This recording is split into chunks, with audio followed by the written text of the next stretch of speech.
The bullet shattered the car window 3 inches from Adaeze's head. Glass exploded inward, cutting her cheek as she screamed and ducked, her hands instinctively covering the 6-month swell of her stomach. The baby. Oh God, the baby. "Stay down!" Kwon Min-jae roared from the driver's seat, his massive frame hunched over the wheel as he floored the accelerator. The black sedan lurched forward, tires screaming against wet asphalt. Behind them, 2 SUVs gave chase, their headlights cutting through Seoul's midnight darkness like predator eyes. This wasn't how tonight was supposed to go. She was supposed to slip out quietly, disappear into the night, fly to safety before anyone noticed. But they'd been waiting. They'd known. Another gunshot, then another. The back windshield exploded in a spray of crystalline fragments. "How did they find out?" Adaeze shouted over the chaos, tasting blood from where glass had sliced her lip. "Does it matter?" Kwon yanked the wheel hard right, sending them careening down a side street. "They want you dead. They want that baby dead. Everything the boss built dies if you don't make it out of Seoul alive." The baby kicked, hard, as if to remind her that 2 lives hung in the balance tonight, not just one. But how did it come to this? How did a broke Nigerian girl running from loan sharks end up pregnant with the heir to Korea's most powerful crime syndicate, racing through Seoul at midnight with assassins on her tail? The answer began 6 months earlier, in a place that felt like a different lifetime. Adaeze Okonkwo was drowning. Not literally, though sometimes it felt that way when she woke up at 3 a.m. in her closet-sized room in Itaewon, gasping for air, suffocating under the weight of debt that grew heavier every day. 23 years old, Nigerian degree that meant nothing in Korea, expired visa she couldn't afford to renew, and worst of all, 15 million won owed to the kind of men who didn't accept excuses or payment plans. She'd come to Seoul 2 years ago, chasing the same dream as thousands of other young Africans. Teaching English, they said. Good money, they said. Opportunity, they said.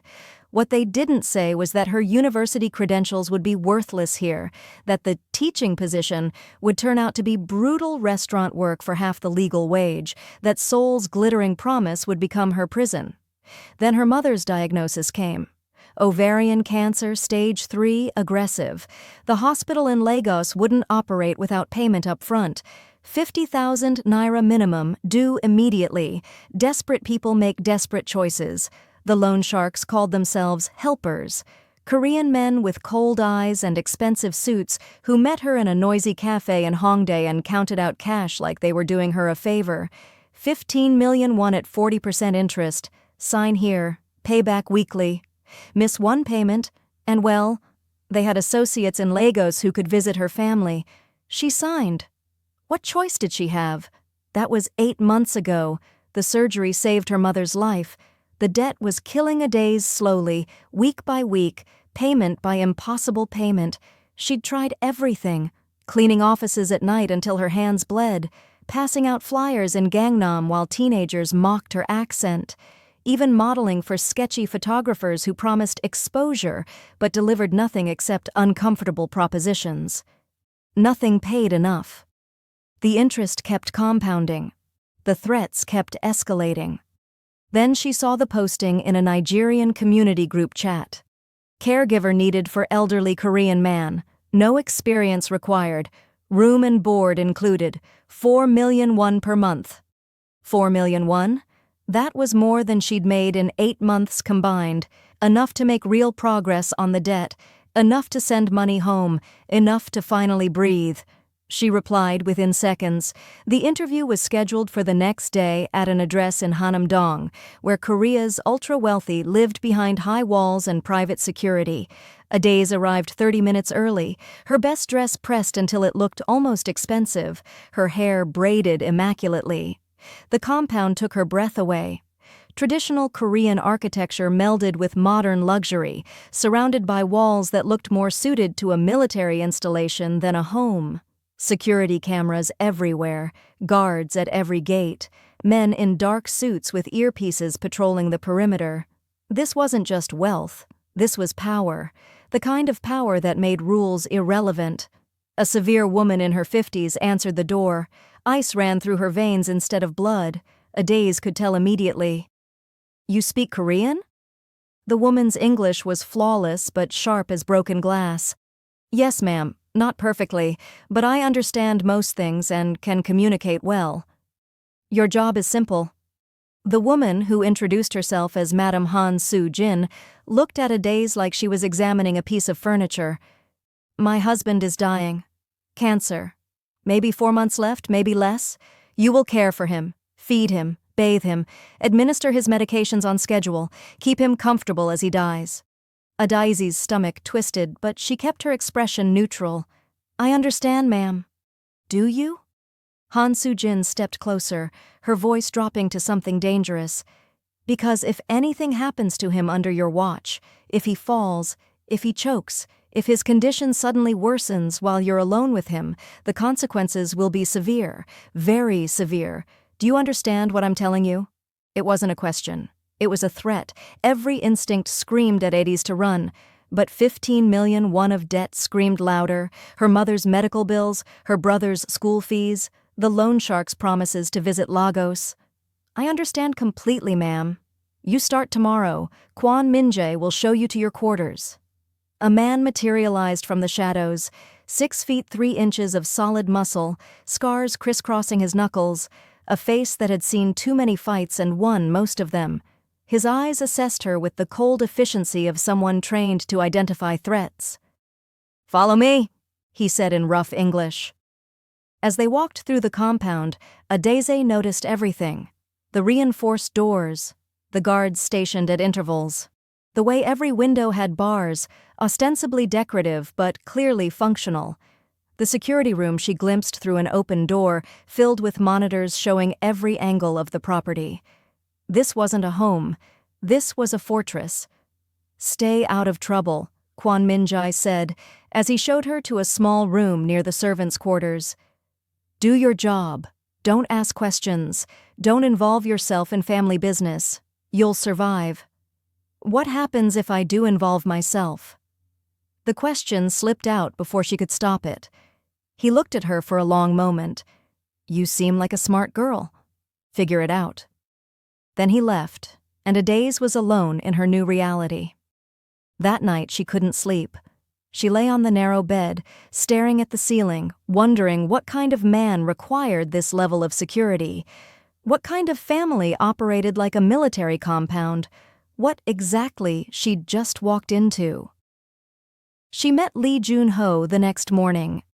His bedroom was on the 2nd floor, massive and meticulously decorated, but somehow hollow, like a showroom nobody actually lived in.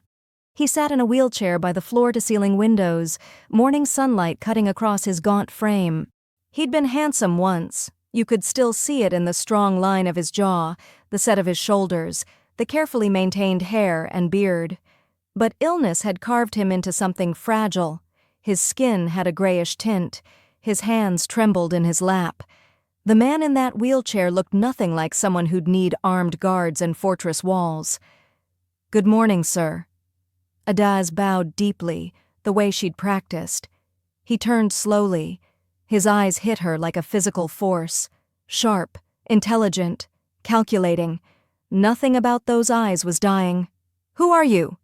His voice was rough, barely above a whisper, but it carried authority. "My name is Adaeze Okonkwo, sir. I'm here to care for you." He studied her. Really studied her. Taking in her dark skin, her nervous posture, the way she gripped her hands to stop them shaking. "Nigerian?" "Yes, sir." A sound that might have been a laugh rattled from his chest. "My wife hired you?" "Yes, sir." "Then you're probably here to kill me." He said it so casually, like commenting on the weather. Adaeze froze. "Sir, I would never—" "Relax." He waved a trembling hand dismissively. "If you were an assassin, you'd hide your fear better. I'm joking. Dark humor. You'll need plenty of that to survive in this house." "I don't understand, sir." "You will." Lee Joon-ho turned back to the window. "My name is Lee Joon-ho. I'm dying. Everyone in this house is waiting for it to happen, some more impatiently than others. Let's see if you last the week. Adaeze from Nigeria. That first week was brutal. Nobody trained her. Nobody explained the routines or showed her how to properly care for a terminal cancer patient. She was simply expected to know. She failed constantly. She burned his breakfast 3 times because she didn't understand how he liked his rice porridge prepared. Too watery, too thick, too much salt. Each failure made her more anxious, more certain she'd be fired, sent back to the loan sharks with nothing. But Lee Joon-ho surprised her. "Try again," he'd say calmly. "Less water this time. More heat." She gave him the wrong medication once, mixing up the labels she couldn't read properly. She discovered her mistake 2 hours later and broke down crying, convinced she'd poisoned him, imagining Han Soo-jin's cold fury, the guards dragging her away. Lee Joon-ho found her sobbing in the hallway. "What's wrong?" "I gave you the wrong pills, sir. I'm so sorry. I couldn't read the Korean properly. I might have hurt you. Which ones?" She showed him. He looked at the bottles and actually smiled, a real smile that transformed his gaunt face. "These are both pain medications, different strengths but similar. I feel fine. You didn't hurt me." He leaned forward in his wheelchair. "But you need a system. Get a notebook. Write down every medication in English and Korean. Draw pictures if you have to. Check it obsessively. Can you do that?" "Yes, sir. Thank you, sir." "Stop thanking me for not punishing you. That's not how this works." But it was how everything in this house worked. She'd learn that soon enough. When she tried to help him walk to the bathroom that first week, they both nearly collapsed. She didn't know how to support his weight properly, didn't understand the technique. They stumbled, crashed into the wall, barely stayed upright. Any normal employer would have fired her immediately. Lee Joon-ho laughed. Actually laughed, a sound that turned into coughing but was genuine nonetheless. "Well, if we both die, at least my wife can't blame just you." Slowly, painfully, Adaeze learned how to cook his meals exactly as he preferred, how to support his weight when walking, how to read his pain levels in the tightness around his eyes, the way his breathing changed, how to make him comfortable when nothing could really make him comfortable anymore. And slowly, something unexpected happened. They started talking. Small things at first. "The weather is nice today. Thank you for the tea. Did you sleep well?" But conversations grew longer, deeper. Lee Joon-ho told her about his empire. Not directly at first, but in stories that painted a picture. The battles he'd fought building the Baekho Clan from nothing, the rivals he'd crushed, the territory he controlled. Half of Seoul's underworld answered to him. Legitimate businesses worth billions served as fronts. Politicians and police commissioners took his calls. He was a gangster, a crime lord, the kind of man her mother would have crossed the street to avoid. But he talked to her like she was human, like her opinions mattered, like she wasn't just the help. Adaeze told him about Lagos, about her family, about dreams of finishing university someday, about the desperate hustle of trying to survive in Seoul with no safety net and a mountain of debt. "You're stronger than you know," he said one evening after she'd finished feeding him dinner. His voice was tired but sincere. "Stronger than anyone in this house." "I don't feel strong, sir. I feel like I'm drowning." "That's what strength looks like. Still swimming when you can't see the shore." He gestured vaguely toward the rest of the compound. "They've never struggled, never fought for anything real. They just circle and wait for me to die so they can fight over the scraps." "You have 3 daughters, don't you, sir?" His face darkened. 3 daughters, no son. In my world, that means I have nothing. When I die, everything dies with me." Adaeze didn't understand then. Didn't grasp the implications. She would soon enough. The daughters despised her from the moment they laid eyes on her. Lena Young, the eldest at 29, treated Adaeze like furniture.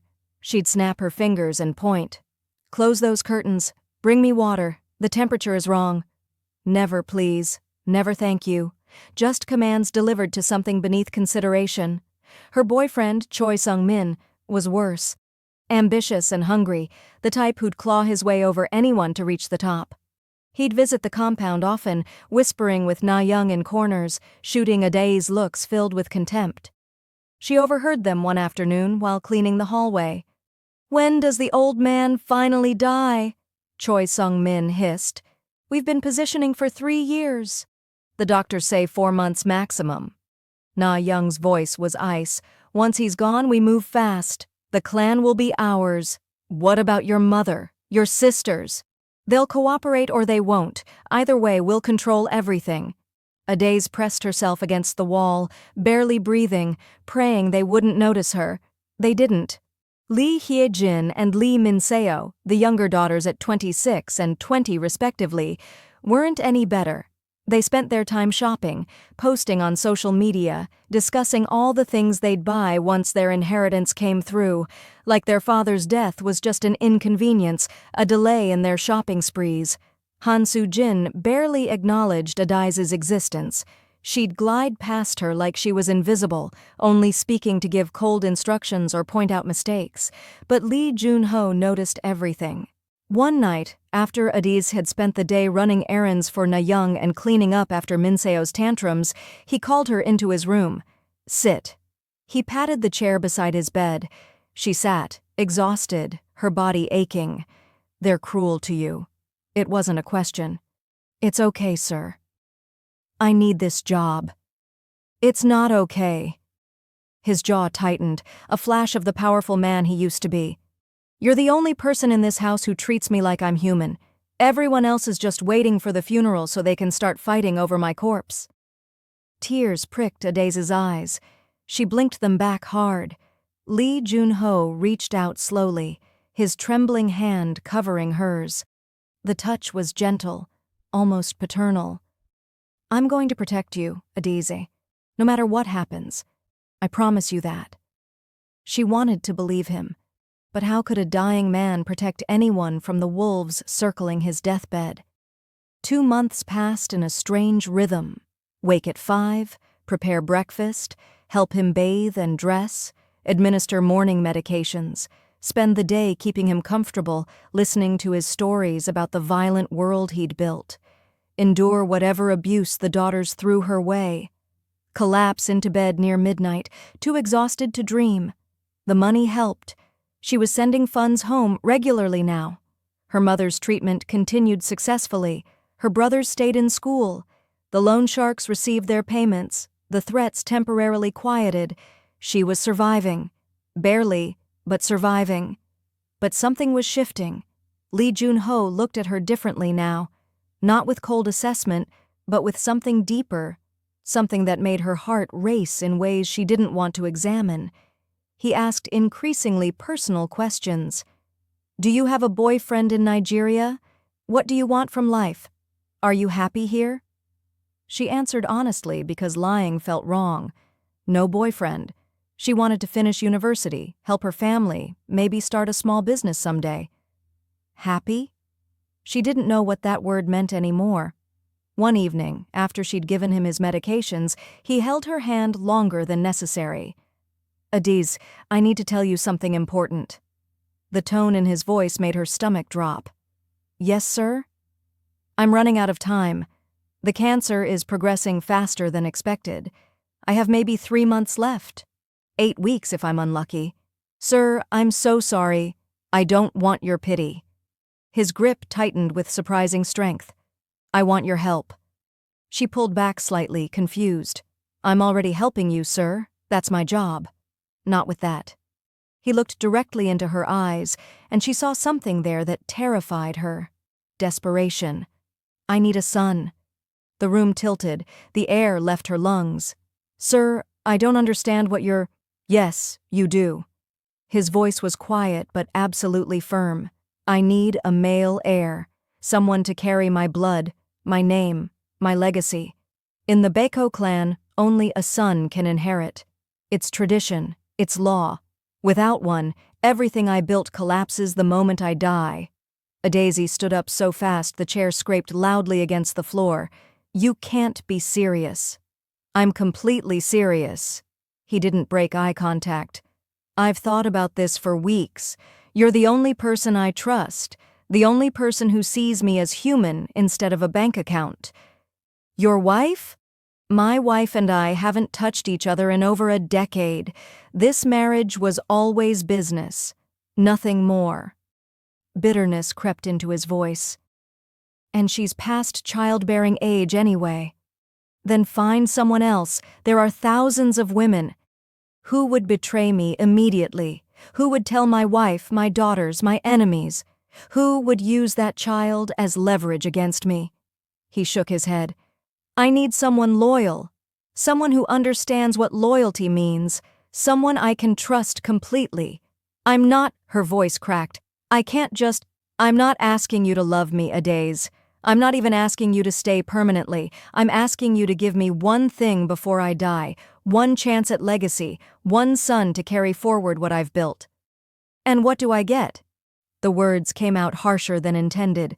Lee Joon-ho didn't flinch. 20 million won immediately, enough to clear your debts completely and send your family substantial money. When the child is born, another 100 million won, and protection. My organization will ensure nothing ever happens to you or your family. Ever. 120 million won total. That was enough money to transform everything. Her mother could retire, her brothers could attend the best universities. She could go home, start over, live comfortably for years. But the cost. I need time to think, she whispered. Take it. Lee Joon-ho leaned back, suddenly looking more exhausted than she'd ever seen him. But not too much time. I don't have much left. Adaeze didn't sleep that night. She paced her tiny room until her feet ached, her mind spinning through every possible outcome. What he was asking was insane, immoral, probably illegal, definitely dangerous. But was it really worse than everything she'd already done to survive? The illegal work, the borrowed money from criminals, the constant lying about her visa status? And the money. God, the money could change everything. She thought about her mother in that hospital bed, the treatments that were working but draining their savings. Her brothers studying by candlelight because electricity was too expensive. The loan sharks and their casual threats about visiting Lagos. She thought about Lee Joon-ho dying alone while his family circled like vultures, waiting to tear apart everything he'd built. By dawn, she'd made her decision. She found him having breakfast, hands shaking so badly he could barely hold the spoon. Yes. Lee Joon-ho looked up slowly. You're certain? No. But I'm saying yes anyway. For the first time since she'd met him, Lee Joon-ho smiled. Really smiled. It transformed his entire face, showing glimpses of the powerful, charismatic man he must have been before illness carved him hollow. Thank you, Adaeze. You have no idea what this means. I have one condition. She spoke quickly before courage failed her. Everything in writing, a legal contract, so nobody can claim I stole money or trapped you or whatever story they'll tell when this comes out. Done. My private lawyer will draft it today. He reached for her hand. You won't regret this. But she already did. The contract was signed 3 days later in absolute secrecy. Lee Joon-ho's personal lawyer, a stone-faced man who'd clearly seen worse in his career, witnessed everything without comment. 20 million won deposited into her account immediately. 100 million won held in trust, to be released upon the child's birth. Everything documented. Legal, ironclad. The act itself was clinical, awkward, nothing like any fantasy or romance. Lee Joon-ho was dying, his body failing in almost every way. But somehow, impossibly, it worked. 3 months later, Adaeze knew. The nausea hit first. Every morning she'd rush to the bathroom and vomit until there was nothing left. Then came the exhaustion that made her bones feel like lead, the dizziness. The way certain smells made her stomach revolt. She bought a pregnancy test from a pharmacy in Itaewon, somewhere far from Hanam-dong where nobody would recognize her. 2 lines. Positive. She stared at it for 15 minutes, her hands shaking uncontrollably. She was carrying the heir to the Baekho Clan. Adaeze told Lee Joon-ho first, obviously. His reaction was everything she'd expected and feared, joy so intense it made him cry. Relief that shook his entire frame. He gripped her hands and kept repeating, "Thank you, thank you, thank you," until the words blurred together. "We don't know if it's a boy yet," she reminded him gently. "It is." His certainty was absolute, almost disturbing. I know it is. This is fate, Adaeze. This child will save everything. She wanted to believe him, but doubt gnawed at her constantly. When do we tell them? She kept her voice low even though they were alone. Lee Joon-ho's expression hardened into something dangerous. Soon, but we must be strategic. My family will react violently. Will they hurt me? They'll try. His eyes locked onto hers with fierce intensity. But I won't let them. I promise you, Adaeze. Nobody touches you while I'm breathing. The unspoken question hung between them. What happens after you stop breathing? Lee Joon-ho called a family meeting 1 week later. Adaeze was ordered to stay in her room, out of sight, but the walls were thin enough that she heard everything. Why have you summoned us, husband? Han Soo-jin's cold voice carried clearly. This concerns the future of the Baekho Clan. What about it? That was Na Young, sounding bored. I have an heir. Silence. Complete, total silence. Then chaos erupted. What are you talking about? Han Soo-jin's voice cut through the noise like a blade. I'm talking about a son, my heir. That's impossible. You're dying. You can barely… And yet here we are. Smugness crept into his tone. The child will be born in 5 months. A boy. The future head of the Baekho clan. Who is the mother? Na Young demanded. A pause that stretched like eternity. Adaeze. The explosion was immediate and volcanic. The maid? Min Seo shrieked. You got the Nigerian maid pregnant? You've lost your mind, Hyejin joined in. This is insane. How dare you? Han Soo-jin's voice dripped venom. How dare you bring a bastard into this family? That girl is nothing. A foreigner. A nobody. Enough! Lee Joon-ho's roar shook the walls. Adaeze had never heard him that loud, that commanding. That girl has more honor than all of you combined. She cared for me when you were counting my money. She treated me like a human being when you were planning my funeral. And now she's carrying my son, the heir to everything I built. This is a joke. That was Choi Sung-min. You can't seriously expect the clan to accept some random African woman's child as… I don't expect anything. I'm telling you, that child is my blood, my heir. When I die, everything goes to him, not you, not my daughters, not my wife, him. You can't do this. Na Young was screaming now. We're your family, your daughters. You deserve nothing. You've done nothing. You've contributed nothing except waiting for me to die. His voice dropped to something lethal. But I'm not dead yet, and I'm making this very clear right now. If anything happens to Adaeze, if anyone in this family touches her, harms her, threatens her in any way, I will cut you out of my will completely. Every single one of you. You'll get nothing. Do you understand me? Silence. Do you understand me? Yes. Han Soo-jin's voice was ice wrapped in hatred. Good. This meeting is over. Get out. Footsteps. Angry, stomping footsteps. Doors slamming. Then silence. Adaeze pressed her back against the wall, her hand on her stomach, tears streaming down her face. What had they just unleashed? The next few weeks were suffocating. Nobody spoke to Adaeze directly, but their hatred was everywhere, in the way Na Young's eyes followed her with barely concealed violence, in how Han Soo-jin would smile coldly whenever their paths crossed, in the whispers that stopped abruptly when she entered a room. Kwon Min-jae started shadowing her constantly, not obviously, but she noticed him always nearby, always watching. Boss's orders, he said when she finally asked. You don't go anywhere without me. Is it that bad? His expression was answer enough. Lee Joon-ho grew increasingly protective and paranoid. He made her eat every meal in his room, food he'd personally watched being prepared. He had Kwon Min-jae sweep her bedroom daily for cameras, weapons, anything suspicious. They're plotting, he told her one night, his voice barely a whisper. I can feel it. They're just waiting for the right moment. Then send me away now, before it's too late. Not yet. If you leave too early, they might track you down before the baby is born. We need to wait until… A violent coughing fit interrupted him.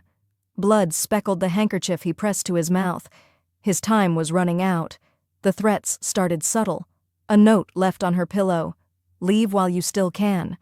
Her toothbrush replaced with one that had clearly been used. A warning. Her clothes torn, accidentally, of course. Then it escalated. She found rat poison in her tea one morning. Just a few grains. Easy to miss if you weren't looking. But she was always looking now. Always vigilant. Kwon Min-jae investigated. Found nothing. No proof. But they all knew. "They're testing you," Lee Joon-ho said grimly. "Seeing how far they can push before I retaliate." "And what will you do?" He didn't answer. They both knew he was too weak to do anything except make threats that would die with him. But it wasn't just the family Adaeze had to worry about. Word had spread through Seoul's underworld like wildfire. The Baekho Clan's leader was dying. He had no male heir. The succession was chaos. And now, suddenly, there was an heir. A pregnant foreign woman who could produce the next leader. Rival gangs saw opportunity. If they eliminated her, the Baekho Clan would collapse. Lee Joon-ho would die without an heir. The territory would be up for grabs. Adaeze became the most valuable target in Seoul. Lee Joon-ho tripled security, more guards, more cameras. He stopped letting her leave the compound entirely.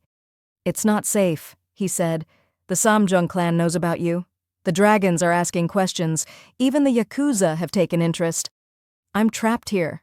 You're protected here." He grabbed her hand with what little strength remained. "Trust me, Adaeze. Just a little longer. Once we get you out, once you're safely abroad, they won't be able to touch you." "Will you be alive to see that?" Silence. They both knew the answer. 4 months into the pregnancy, everything came to a head. Adaeze was walking through the garden, Kwon Min-jae 10 steps behind when she saw them. Na-young and Choi Sung-min by the koi pond, talking in harsh whispers. They didn't see her. "We can't wait any longer," Choi Sung-min hissed. "She's showing now. In 2 more months the baby will be born and we lose everything. What do you suggest?" Na-young's voice was arctic. "An accident, a fall, a miscarriage. There are ways to handle this without it looking suspicious. My father will know. Your father is dying. In a month, maybe less, he'll be gone. We just need to make sure that baby doesn't survive to term." Adaeze must have gasped because Kwon Min-jae immediately moved in front of her, his hand going to the gun at his waistband. Na-young and Choi Sung-min spun around. For a moment, everyone froze. Then Choi Sung-min smiled, slow, predatory. "You should be more careful, Adaeze. Pregnant women are so fragile. Anything could happen." Kwon Min-jae took a step forward. "Try it. See what happens." The tension was suffocating, electric, one wrong move from exploding into violence. Finally, Na-young grabbed Choi Sung-min's arm. "Let's go." They left, but the message was crystal clear.